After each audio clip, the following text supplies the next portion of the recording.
tenis de taula, waterpolo, futbol, bales, handbol i moltes més.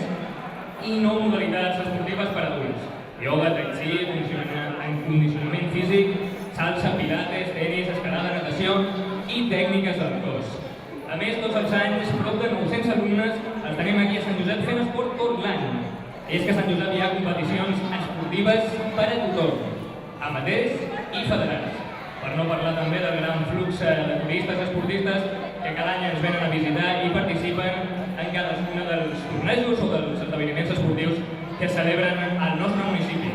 Tot això amb il·lusió, amb esforç, amb superació, amb companyerisme, amb alegria, amb respecte i, sobretot, amb esport. I per parlar-nos d'esport, com no, tenim